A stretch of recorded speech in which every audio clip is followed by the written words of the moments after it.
Welcome back to Glad We Had This Chat and this week's listeners' questions. So this week's questions are all about Kel Surprise. They're not about how you would act out a packet of crisp flavours. That is a shame. We can do that after. It's fake tanning and everything that comes with it. Sure.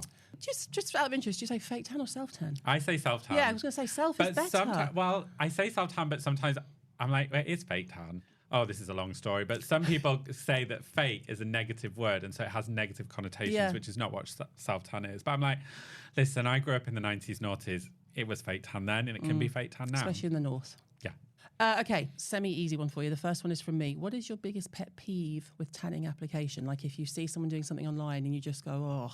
Circular motions. Interesting. Elaborate. When you are applying a mousse or a water or any type of tanning product, circular motions is an uneven pressure when you are distributing onto the skin. If you sweep, almost like you're frosting a cake or plastering a wall, you're going to get a much more even finish. Wow. A lot of nodding heads in the room. Like Tom's like, right, noted. Right, this is from Bev. Do you both wear tan every week or just for occasions? Oh, Bev, I mean, I think the description of this show will tell you that. To and for any occasion, tan my face every other day, tan my body twice a week. Sunday night, religiously tan, so I don't feel like shit on Monday morning. Do you? That's a good idea. Just my face. Just so when I look in the mirror first thing on a Monday, I'm like, oh, you look great. And the whole Monday starts great. I do it, well, I ran out of your drops. So I used to do it, like I say, every other day, every second day, just to keep I have sent you some colour. More, by the way. Well, I haven't had them. Well, I have Well, I'll sent buy them. The last bottle had a price label on because I bought them. I'm not afraid to spend money on you. But I don't do fake tan on the body. I just can't be bothered. And I'm mostly covered. I just can't. I don't get my legs out. If I'm on holiday. So you're a patchwork tanner? I'm a patchwork tanner. That's me. Yeah. Another listener has asked about tanning their hands. How do you stop your hands and feet being streaky, or are you wearing gloves? I have so many times when I walk into a room, especially in meetings, and I see girls hiding their hands. And often, a lot of the time, they'll get excited that doing a tanning meeting the next day, they'll tan and then I'll mess their hands up. Or I'll be on the tube. Orange palms. It's tan stuck in between the fingers, which is, or under the nails, which is actually a very common side effect of if you're using gradual tan and you forget to wash your hands. I can usually tell what tan it is. Yeah. Moisturise your hands pre and post tan application. And after you've put the tan over the hands are like sponges. They will drink the tan. Everything. So you need the tiniest bit. Use what's left over on the mitt from doing the full body. Sweep the mitt over the hand once. Wipe the nails. Cleansing balm on the hands. Just wash cleansing balm over the palms, in between the fingers, and take a flannel and then wipe the cleansing balm off. Put moisturiser on the bottom of the wrist and take... I always used to miss that bit. It's very, very common to get that tan sleeve. Yeah. And then you just take a kabuki brush, we sell one, Shape and Glow brush, and just sweep it over the bottom of the wrist and over the knuckles, and then you won't have that tan effect. If your tan is fading on the hands quicker and you're ending up with the white palms, which is what this listener has asked about, you can spray a makeup brush with a tanning water and just sweep that over the hands and then buff it in and then wipe the nails and in between the fingers and palms again. What's the most awkward part of the body to tan? Underneath the boobs. If they're big boobs, I say, yeah, do you want to just lift them up? Question. Did you have to do that with Chrissy Teigen? I did not. It's going to drop you I did not. But I often ask, I'm like, do you want to lift your boobs and just lean over? Like, oh my God. I mean, I'm not being funny. There are very few men in the world who could get away with saying that to women. Would you like to lift your boobs and lean over? Listen, I've got to get in and around. I've got shit to do. And you're booking me to make you look great. I'm going to do it. I think my daughter might be addicted to fake tan. She applies it daily before school and will have a full meltdown if she doesn't have time. She's 15 and thinks she's too pale without a tan. What can I do to wean her off? Try instant tan, because if she's using fake tan every day, what she's going to end up with is a build-up in tan. Instant tan is like a body makeup. You can mix that with moisturiser. It will turn a moisturiser into a tinted moisturiser. Slowly but surely, she will come off. But also, it's her journey. You kind of have to leave her to make these mistakes and work it out. 15 is when I got my perm. That's all I'm saying. Yeah, and we've all been there. I would say, actually, just let her be her. I'm not a parent, though, just about. I'm sorry. No, you're right. No, I would confirm, as a parent and a parent of had been a parent of a 15-year-old female, which is, by the way, the most hideous years, 15 to 18, horrendous. Let her wear her tan, whatever. And if she, she'll have to get up earlier, won't she? For both, what's the most difficult part of formulating products? Mine is not putting out anything that's just standard, bog standard. It's already been done. What's the point? Not using white label on the shelf. So when you never. but when you go to a formulator, often there's only so many factories that make beauty products. So often those factories will say, oh, we were making this for someone. This is a formulation that's past stability. You could just have this. Yeah. And sometimes it's tempting because it's a cheaper formulation. You're like, oh, we could do that. But actually, no, you have to stand to your guns. Cost is really, really difficult to navigate when you want to put all these lovely ingredients in, but you can't get them for all the prices. And then you've got the formulation, then you've got the packaging. So packaging is also a nightmare in itself. I think product developers are absolute machines and wizards. If it's done correctly, it's a long process. And I think people underestimate that. So when you see a product that's done really well and then you see a dupe of it 2 months later, that I promise you that product has not gone through proper testing. Yeah, 100%. There's no way it's been through all the testing it needs to go through. So mine is sort of winding my neck in. My biggest challenge is winding my neck in because I always want what's there that we can't really have, because I always want to throw well, put this ingredient, well, we can't use it at that strength because it'll make it just unrealistically expensive. And I'm like, well, can we have a bit in it? So mine is driving the chemist mad, basically. That's the biggest challenge. Bless them. All of them, as you say.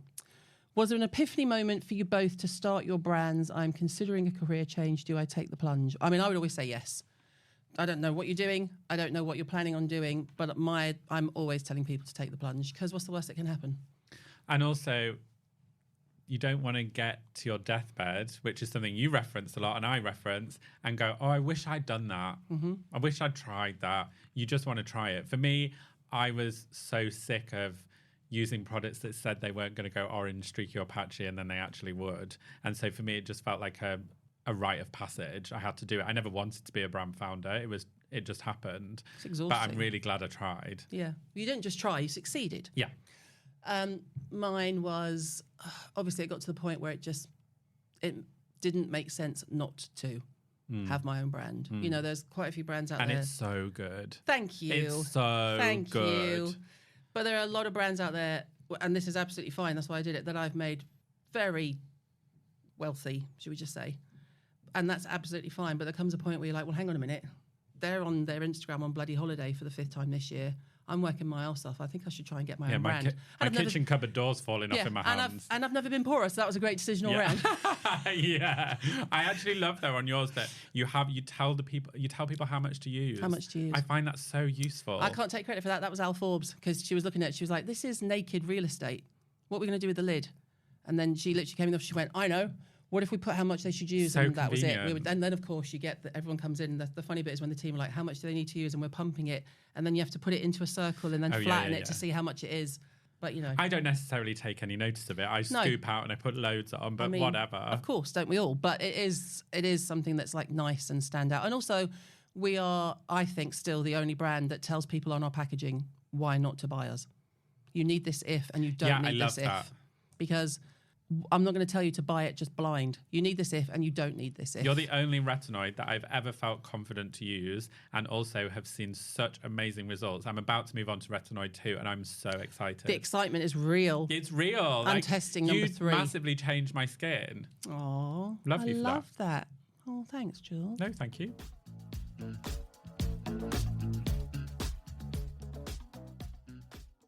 This episode is obviously brought to you by the SkinRocks app, your free-to-download ultimate guide to skincare, made by me, all in one place, with a catalogue of over 24,000 products and over 600 expertly written articles and guides with new content daily. It really is your destination for your best skin yet.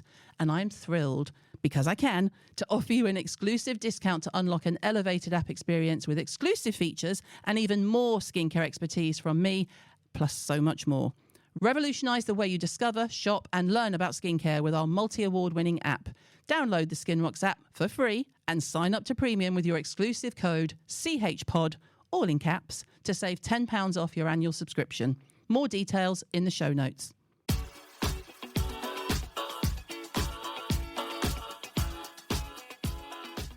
Lizzie wants to know, she's seen on TikTok Tantouring. Is it a trend or should she give it a go? Is that a thing? Tantouring legit has been around forever. Yeah. And also, it's just contouring with tan. I was doing it on Strictly. This is not new. Love that it's having a moment on TikTok. Love that tan in general has had a moment on TikTok.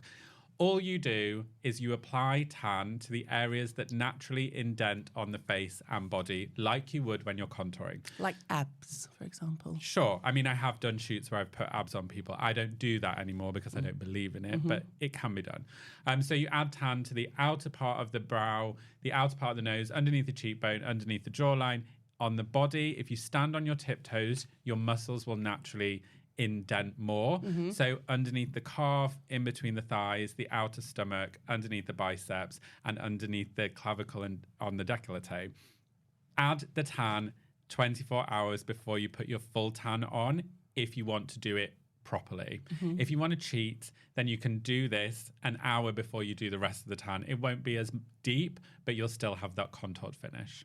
Do you think TikTok's responsible for us being asked the same repeated sort of constant questions about things that we've been doing for years? No, because I got asked so many questions when I was doing magazine interviews. It's the same thing. But it's just an up-to-date format, People right? need to know, and everyone's new to the party, so I don't mind repeating myself. It's all well, good. what I mean more is, so like Tantouring, like you say, it's been around forever. Things like, you know, I get asked all the time about different skin routines and, you know, skin cycling, and I'm like, that's what we've done since the beginning of time. It's just got a new name. Oh, it's literally like, let me just open this filing cabinet and just find something that I spoke about last week. Yeah, it's whatever. It's all good. That's part of being an expert, I think. Then we've got someone who's concerned, like, what ingredients are used to give tan their colour? Because some make me look like a bronze goddess, others make me look like an Oompa Loompa. Okay, so within tan... And how to choose wisely. Within every tanning product that will sit on yourself is an ingredient called DHA, deoxyhydrate acetone. That's what smells like biscuits. That is what has that biscuit smell, because that is the reaction that's happening on the skin. Much like when bleach reacts with the hair, you have that bleach smell. DHA comes in lots of different formats, and the best way to think of this is it's like milk. Well, everything on the shelf is called milk, but what have we got? We've got organic milk right down the scale to UHT. So within that, the DHA has lots of different qualities. That's the reason why some will go orange, because it's not a very good DHA quality, or the brand in particular has added too much DHA and not enough of other ingredients to balance out the reaction process. The pH level that the brand is formulated at also affects the orange tones on the skin. It's very sciencey. We love the science. Tan is very sciencey. Ala Paradise, we formulate at low pH, so you actually don't get that orange finish. We also use color corrective actives, so you get peach to brighten, green to cancel redness, and violet to cancel out those orange tones. Every brand is different, but also, and I hope you are sitting down for this, where you are in your hormone cycle will affect how dark your tan goes. I only know this from doing Strictly and doing the same person for 12 weeks, same tan consistently. And there were some weeks where this person would come in and I'd say, why are you not tanned? What's happened? What have we done that was different? We haven't done anything different. We'd boil it back and work it out, and it was every single week when she was due on, her tan wasn't as dark. When she was on or coming off, her tan would go darker. Hormones are incredible, and they affect so many aspects of the skin, including the tan. Similarly, if you are stressed, dehydrated, on antibiotics, or having chemotherapy treatment, your tan will take differently. I mean, it's just all science. It's all science. Wow. And then, finally, this is from Sarah. She wants to know, she's getting married this summer, and she wants to use a self-tan, but there are too many options. Where should she start? So in general, what should someone do if they've got a massive event, especially a wedding? Okay, so I'll tell you where not to start, because when I was spray tanning, the amount of times someone would come to me for a spray tan and say, what's your tan for? And they'd be like, I'm getting married in 2 days. And I think, you are so lucky. What are you doing? You are so lucky that I'm a good tanner, because anything could happen. So tan will hide all the signs of stress on the skin. It will give you glow from top to toe. But remember, when you're getting married, it's not, and I know this is going to come as a shock, it's not about just you. It's about the other person that you are marrying and your whole bridal party in lineup in photos. So don't you be leaning in, getting a super dark tan when no one else is getting a spray tan. Excellent advice. Either have a tanning party and get your tanner out to a location and everybody gets a spray tan. Lovely. Very easy for a spray tanner to do rather than lots of this spray tanner going everywhere. Or go a lighter shade. I always recommend tanning 3 days before a wedding, because the day after a tan sometimes settles. The day after that, it might be a little bit too dark still. So then at least you've got that buffer day 3. And you can fix a streak, right? If you've had, not that you would cause a streak, but if you're doing it yourself. Yeah, of course. You've got room for manoeuvres. Also tell your makeup artist that you're having a spray tan, because obviously your foundation shade will be different. Have 2 or 3 trials. Your hen do is a great time to have a trial for a tan, because there's lots of pictures of you. Then you can look at the pictures back and be like, I like that colour or I don't like that colour, and also how you sit alongside all your friends. Remember as well, chances are high that you'll be wearing a pale colour. Paler colours do require a deeper tan, but you don't want it to be too dark because then the tan looks fake. And then what kind of tan? Because if I'm in a white or an ivory wedding dress, I don't want something that's going to rub off on it. Well, the rubbing off comes from instant tans and body makeup. No. Self-tan, if you've let it sit in the skin for at least 24 hours, you're not going to have that transfer. See? And then actually, just something that I've had on my mind as well. Could you speak to how your products are used on people as their skin tone goes darker, i.e. people of colour? Because you see it in your campaigns, and that was also something new that you did, like embracing, look, we know We're the first ever tanning brand to use a black woman in a campaign. Exactly. What the hell is that about? Mm-hmm. So tan looks great on every skin tone. It's not just about a white skin tone looking tan, like that's how you were shown in the 90s, noughties. It's just the bigger reaction that you will see happens on white skin. Yeah. Super pale skin. Let's talk about shade. Okay, Picking a shade. Go for it. So the easiest way to do it is to think, if I went on holiday, what would I like to look like when I come back? Do I want a weekend away? Do I want a week away, maybe a couple of glasses of rosé on a boat, lovely? Or do I want 2 weeks Bahamas? That's light, medium, dark.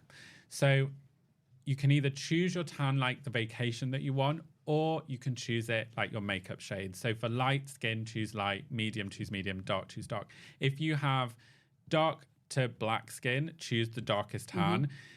Tanning on black skin removes grey, ash, blue undertones.